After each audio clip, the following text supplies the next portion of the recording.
Welcome in to the Point to Post podcast. I'm your point guard, Toby Miller, with the postman, Coach Eric Sweet, rocking that beautiful Carver Rockets polo suite. How do you get that drip every single year? The Rockets are always decked out. Well, when you coach for 40 years or what feels like 40 years, you start to accumulate a lot of gear. And if you buy it big enough, so young coaches buy the gear big so that when you get older and you put weight on, you have it for the next so many years. You gotta buy the stuff big. You can't buy it tight like the kids want it. You got to buy it bigger, bigger. That's what post guys do. They buy big sizes. And us point guards, we're looking for the extra mediums. Does anyone carry the extra mediums? That's my true size, is that right there. So sweet. Today, little bit different type of pod. So we're gonna tell a story that revolves around basketball, but it's just a good story, something that you would tell to a group of friends when you're hanging out around the campfire in the summertime. So Sweet, you got one that you're going to talk about from your playing days, and I have one from the AAU circuit. So hopefully we get a couple of good laughs, some good stories, and we'll get some back and forth about it, Sweet. But why don't you kick us off? Definitely. This is, I think, the best part about coaching, playing sports is that you have these stories that are created over the years of playing and the guys you play with. We've talked about it before in this podcast. We're lucky enough that we grew up with coaches also. And so I don't only have my era of high school and my era of college friends. I have this era of past OG basketball that my dad coached in. Those guys come back and tell me stories because of my dad and being their coach. And so that's something that I've been blessed with my entire life. I don't just have these small pocket of windows. I have like my entire life of these stories of how, hey, Eric, you were this old and we were in the gym and your dad went nuts on us, or, we did this and it was just a great time. And we were at a wedding last weekend and there was 4 or 5 guys from that era. And I just stood there and just watched my dad and watched these guys talk. And it was fantastic. And so I think that's something that's coaches' sons that we're privileged to have. And I'm very honored to have. So these stories mean everything. I don't know about you, man, but like when I get with my college buddies and high school buddies, this is what we bring up and laugh about. And it's the best times. And sometimes I feel bad for our coaches because it can be the worst times for them. And I've been there before because my players come back and tell me all the time, Toby. Yeah, it's always different when your players recount the story to you versus you recounting it to them. I think I'll get into that a little bit in my story, but go ahead, Sweet. Let's hear it. So this story goes back to the 2002 season, which is forever ago, 22 years ago already. It was my senior year in high school. We had a really good team. We went 24-2, lost in the regional finals to LeBron James. The Sports Illustrated cover came out that year. The movie More Than a Game was about that season. And so it was a wild year, man, from the start. And so there are stories upon stories upon stories throughout that season. But one of my favorite stories, and I can't pinpoint when it happened. I'm going to feel bad for my dad here, aka my coach at the time. But it was like a Wednesday practice, and I want to say it was middle of season, and we're rolling. I mean, I don't think we have a loss yet at this time. We're 12-0, 13-0, something like that. Our next loss is coming soon, but we go into practice. We have a really good start to practice. We do our typical things, get up and down, and then we break off and we go 5-0. JV's at one end doing their stuff. We're at the other end. Dad put 30 minutes up on the clock. We proceed to argue for 30 minutes and get 0 plays repped. I vividly remember this. It was the best time though, because like dad allowed us to like have fun with each other and embrace it. And so it's going to sound awful because Toby, we did not get a play correct or repped in 30 minutes, man. And so dad's over on the sideline. Our assistant coach is on the other sideline. Me and the point guard are not arguing, but we're bantering back and forth. We're crisscrossing, we're screwing it up. And like he allowed us to be kids and have fun with it. And it wasn't this anger session out of dad. Coach allowed us to do it. But Toby, 30 minutes, and we did not get a play fixed. Finally, dad goes, obviously you guys can't remember plays, but you're really good playing together. So let's go back to 5-on-5 full court and let's get after it. It's just like you do it. You do 5-on-0. Could you imagine not getting plays right for 30 minutes? I would lose it as a coach. I mean, it's Yeah. unreal. It's a testament to your dad to be that composed in that situation, because I know certainly I wouldn't have been. And, it's a lot easier when your team's really, really good. Like you were saying, you guys had a terrific season and you guys gelled well and played well together. I think it's funny that you're at like the midway point in the season, right? And so Yeah. you guys have been running this stuff, Yes. supposedly running this stuff, and you try to go 5-0 and no one can remember anything. For the record, the point guard's always right when they're going 5-0. So I can tell you that you're wrong, Sweet. It was, but like, and that's where like Dad always allowed us to be who we were. Like we had plays, obviously, like you said, we repped them, but at the end of the day, we were able to counter out of them. And like, as a post player, I had to take care of my point guards. And so when they would screw the play up, aka get the play right, like you just said, I would make sure that I set a good screen for them still and got them where they needed to go. But like we had a good connection with each other and we were able to gel. And so looking back, I laugh at it, but I do feel bad for my dad because as coaches, we want to have some plays in so we can do things when it matters. But we had such freedom and we had such knowledge that we were allowed to play the game and just get after it. And that practice was outstanding. Our assistant, John Turman at the time, I could see it. He's just rubbing his head. Like I think he wanted to yell more than Dad did. And it was almost like Dad knew we were winning. Like I said, we were 12-0. Nothing was going wrong. It was almost like his way of letting us argue without making it a serious argument because he knew tough teams were coming. He knew tough games were coming. And so I look back and I think about that. Like, I know he had a plan. He always has a plan. I mean, you know that growing up with these guys, like there's always a plan with it. And so he's still never told me to this day. He just kind of smiles and shakes his head and he's like, yeah, I remember that practice.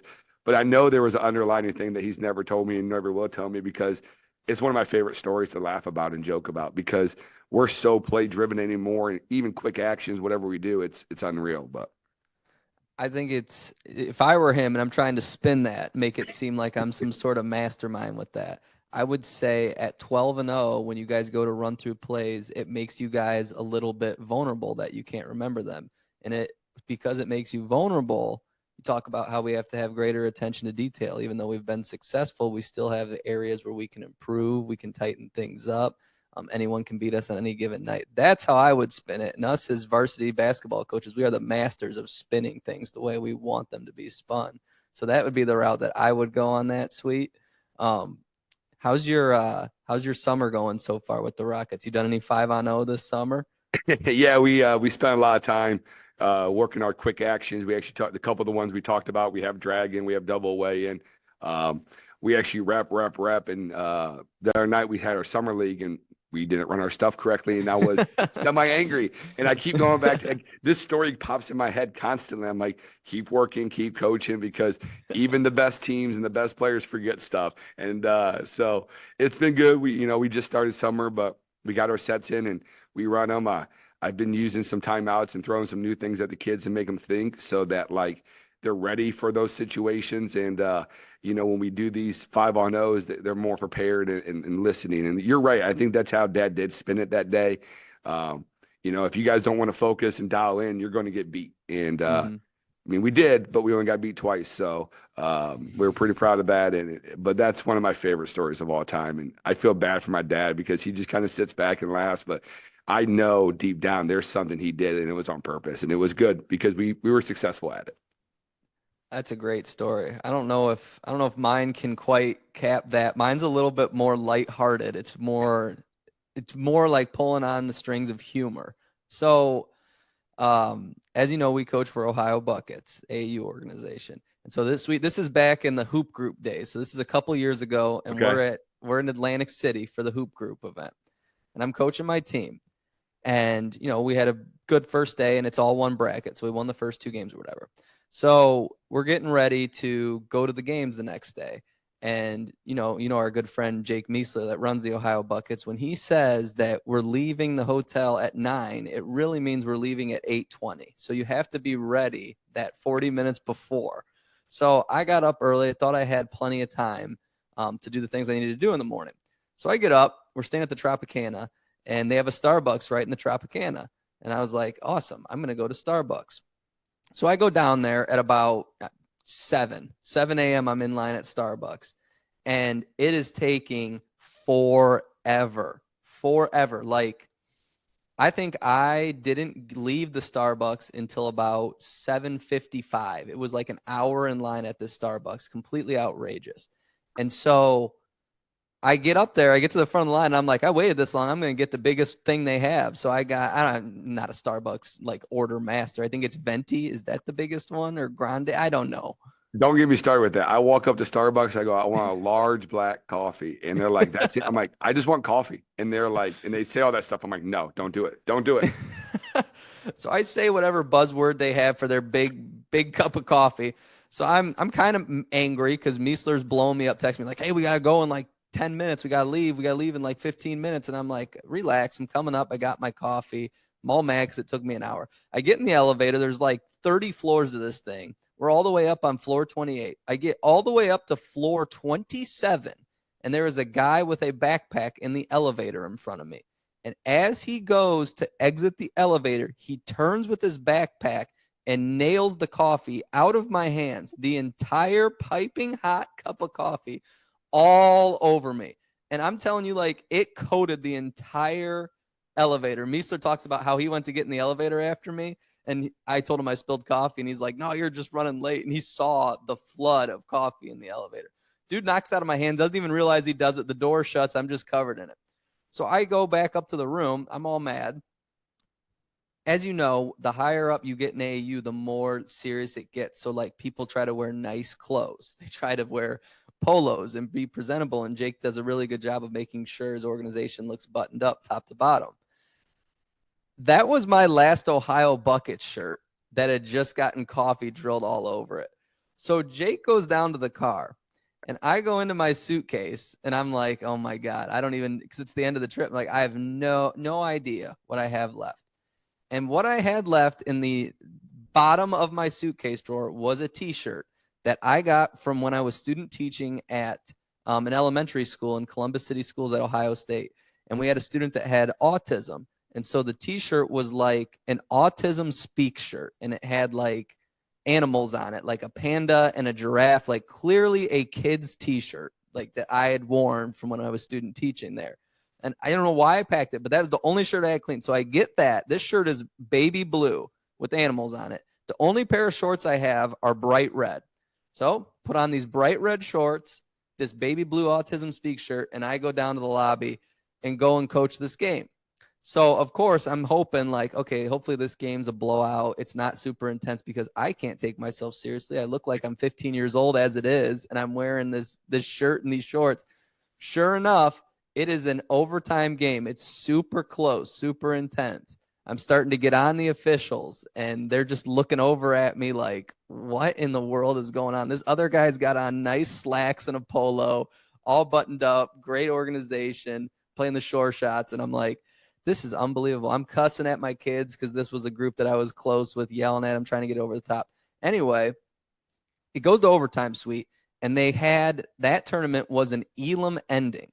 So it was the first team to 5 points won in overtime. Gotcha. So that's something we need to talk about in another podcast is how do you want to play out that ending? Because there's all kinds of scenarios that coaches bring up throughout that point. But get back to you looking like a 12-year-old. Here we go.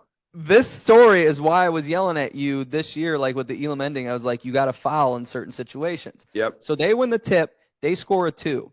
Okay. We come down, run a set, make a 3. And it occurred to me in my mind, it was just an epiphany that, I didn't realize all spring that we are horrible at defense and really good at offense. I didn't know that all spring. It just came to me. So I'm like, what's going to happen is we're going to give up a 3 and we're going to lose and not have a possession, where if we get a possession and score, we win. Yep. So as they're running down the court, I have this epiphany, and I'm like, we got to foul. So my foul call is red light. So I am now screaming red light in my Autism Speaks kid shirt with red shorts on. I am at half court screaming red light, stomping on the ground. My kids don't know what's going on. They don't know why I'm trying to get them to foul.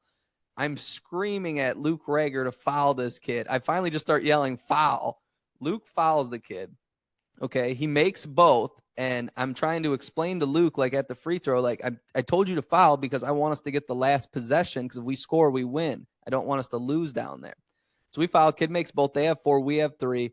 We come down and we run something. I forget exactly what happens, but Raekwon Thompson, our point guard, got a ball screen, got to the rim, and scored. And so it was exciting. Everyone was all excited. It was basically like a buzzer beater. And Meisler's like filming the whole thing. And you can see me like jumping up and down, looking like a complete idiot, so excited that we won the game. He ended up, after that day, it was on Twitter and our social media for one day, and he thought it was so embarrassing that he ended up taking it down. So you cannot find that on Ohio Buckets Twitter anymore. So that is my story. Couple things to break it down here. One, a coffee to a coach in the morning is one of the most important things of all time. So the fact that you lost your gigantic coffee or whatever the small size is that Starbucks gives you, and then spilled all over top of yourself, I probably would have busted the elevator door open. That alone like ruins your day when you're a coach and you're coaching AU. You need that coffee, man. I get you there. Second, I've seen this shirt. I have never heard the whole story behind the shirt. The shirt always gets brought up. And the fact that it goes to overtime and Elam and all this stuff, and you're in red shorts, which is not the color that Jake wants any of us to be wearing at a time, with giraffes and elephants on your shirt, screaming red light, by the way, is the best visual you can have watching you. And for everybody listening, and this is not a knock, but Toby's not a tall guy. He is a true point guard. And so when he's around these kids in AU, he is not tall. And so he is the shortest guy on the court most of the time. And when he puts him next to us guys, we're just big. And so I can see you screaming and yelling red light. I love us coaches trying to make this stuff complicated. Just yell foul. Like, you want the kid to foul. Like, just yell. Just tell him to foul. Because then when he does foul, he's like, oh, okay, coach, thanks. It's just, it's the wildest thing. Oh, it jumps up and down. You get that one official, though, that, like, if you yell foul and he's like, oh, well, you're yelling foul, that's an intentional foul, and he screws you over to prove a point. That's why everyone has these different calls for intentionally foul. But I guess me at half court jumping up and down in my shirt wasn't enough for Luke. So screaming red light with your red shorts on. With my red shorts on. I'll have to copy a photo of that shirt in the editing process so people can see the glory of that shirt. That's why Ryan Roth and Christy always ask every year, is the Autism Speak shirt coming back out? And I said, the Autism Speak shirt's undefeated. It has never lost a game. It probably needs to be hung in the rafters. It probably needs to have its day and just be up in your classroom, hung up, and just, it's 1-0, and it just hangs there, you know. Sometimes you just gotta have victories, man, and just take the victories when you have them. And 1-0 is a good way to let that shirt hang out by itself. Oh, that's fantastic. Two really good stories. I think we did a nice job of keeping it a little bit lighter today, Sweet. But why don't you go ahead and get us on out of here? Yeah, thanks for listening to the Point to Post podcast, where every post player wants to be a point guard, and every point guard needs to get down in the paint and post up a little bit. We thank everybody for watching or listening if you're on Apple or Spotify, where you're at. But please go ahead, download, like, and subscribe us. And hopefully you enjoyed our stories today. And maybe next time we'll have some other ones that give a little more action and detail also. So thanks for listening to the Point to Post podcast. I'm your host, Eric Sweet, and my co-host, Toby Miller, and we're out of here. Bing bong.